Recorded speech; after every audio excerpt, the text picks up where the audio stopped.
Venho à tribuna hoje para discutir a repercussão do movimento da greve dos caminhoneiros em nosso país.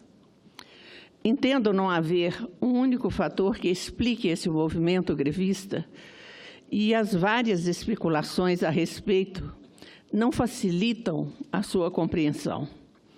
Sabemos que a política de preço de combustíveis, praticada até 2016, trouxe resultados danosos para a economia brasileira e, em particular, a Petrobras. Para a economia, o controle artificial dos preços de combustíveis e derivados aumentou a demanda para bens acima das condições de oferta, desequilibrando o funcionamento do mercado. Do ponto de vista da Petrobras, esse controle de preço desorganizou as finanças da companhia, gerando alto endividamento e perda de valor de mercado da empresa. Essa perda, por sua vez, é de toda a sociedade brasileira, visto que o governo é o acionista majoritário da companhia. Ao assumir a presidência da Petrobras em 2016, a atual gestão adotou uma postura austera e adequada ao quadro deficitário da empresa. Alterou a política artificial de preço dos combustíveis e tratou de adequar o tamanho da empresa à nova realidade imposta. A confiança na gestão da companhia rapidamente melhorou. Não poderíamos repetir o erro do passado, portanto, eu não compartilho da visão de que a atual gestão é responsável pela situação atual de desabastecimento vivida pela população. Entendo, no entanto, que o atual governo foi de um extremo ao outro na política de preços adotada, que trouxe muita estabilidade para as decisões dos atores envolvidos, em particular os caminhoneiros, os consumidores. O principal responsável pela crise detonada pela greve dos caminhoneiros foram as políticas públicas adotadas em sucessivas administrações.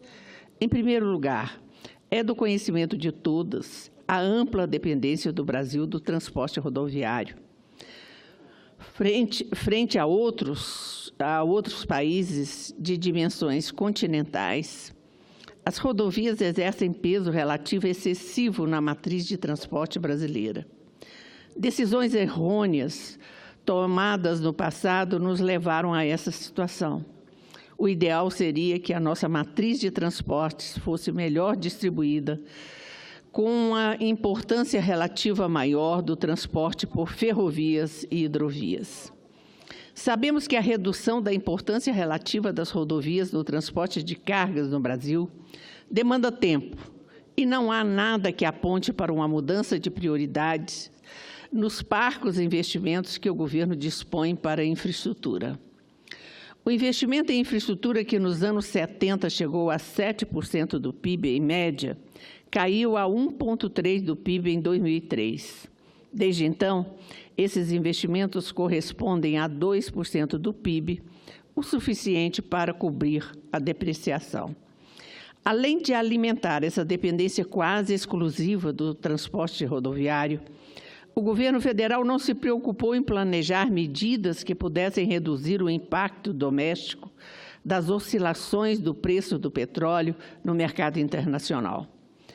A contribuição de intervenção do domínio econômico, a CID, instituída pela Lei 10.336, de 2001, com a finalidade de assegurar um montante mínimo de recursos para investimento em infraestrutura de transportes, em projetos ambientais relacionados à indústria do petróleo e gás, e em subsídios ao transporte de etanol, gás natural e petróleo e derivados, foi criada com um desses objetivos. A CID, portanto, como tributo regulatório, poderia ser utilizada pelo governo federal com o objetivo de reduzir a volatilidade das oscilações de preços do petróleo sobre os preços dos combustíveis no mercado doméstico. Medidas errôneas adotadas pelos governos, no entanto, retiraram a dimensão regulatória da contribuição que ganhou caráter arrecadatório nos últimos anos. Dada a elevada dependência dos entes federados da arrecadação de tributos incidentes sobre combustíveis, a gravidade do quadro fiscal do país restringe soluções de reduções de tributos aos consumidores finais neste momento. A solução apresentada pelo ministro da Fazenda em audiência pública realizada essa manhã, no âmbito da Comissão de Assuntos Econômicos do Senado Federal, virá de uma combinação de redução de alíquotas da CID e do PIS/COFINS incidentes sobre o óleo diesel e da criação de uma subvenção econômica à Petrobras e demais importadores por tempo determinado. Ainda de acordo com o ministro, o custo dessa subvenção será de R$ 9,5 bilhões a ser financiada por meio de uma folga orçamentária de R$ 5,7 bilhões e o cancelamento de dotações orçamentárias já existentes no valor de R$ 3,8 bilhões. A conclusão que eu chego ao refletir sobre os acontecimentos dos últimos dias é de que temos um enorme desafio pela frente. De um lado, precisamos desenvolver um instrumento de avaliação de políticas públicas para medir o custo e o benefício dessas ações governamentais. Isso facilitará a avaliação pela sociedade de benefícios concedidos a determinados grupos, assim como a sua manutenção é justificada. Em segundo lugar, precisamos garantir condições para o devido funcionamento dos mercados em nossa economia, utilizando a regulação governamental para incentivar a concorrência, de modo a propiciar ganhos aos consumidores. Por fim, acredito que uma terceira lição da greve dos caminhoneiros diz respeito à necessidade de realizarmos uma reforma tributária em nosso país. É sabido que a incidência da tributação sobre o consumo é bastante elevada, o que penaliza os mais pobres. Até por uma questão de justiça, seria desejável que a nossa carga tributária tivesse um peso maior na tributação sobre o patrimônio e a renda. Portanto, eu quero aqui, ao encerrar as minhas palavras, dizer que os caminhoneiros foram às ruas para, de certa forma, externar toda essa desgovernança que nós tivemos nos últimos tempos. Pois não, senador? Senadora Lucivânia, eu, sinceramente, eu não consigo entender uma defesa do Temer e dessa política da Petrobras do Pedro Parente. A senhora sabe quantos aumentos existiram desde que o Temer assumiu e o Parente? 229. Minto. Aumentou gasolina hoje de novo. 230. Botijão de gás explodiu. É por isso que os caminhoneiros foram tão apoiados pela população brasileira. E o mais grave, sabe o que é? Tem um estudo hoje aqui de um consultor da Câmara, Paulo César Lima, que diz, sabe quanto está o lucro da Petrobras? 150%. Quem está ganhando dinheiro com isso? Acionista da Petrobras, na Bolsa de Valores de Nova York. E sabe quem, senadora Lucivânia? Por isso que eu digo que o Senado fez uma vergonha ontem aqui. Estão tirando o dinheiro da Seguridade, do PIS/COFINS, dinheiro que vai para assistência social, para a Seguridade, para seguro-desemprego, para fazer, sabe o quê? Subsidiar importadores. Sabe quem são esses importadores de diesel? Shell e Ipiranga. É uma canalice o que estão fazendo, estão se aproveitando de um momento difícil do Brasil para não resolver a crise, que não vai resolver, porque gasolina e botijão de gás está fora, mas para ganhar mais dinheiro.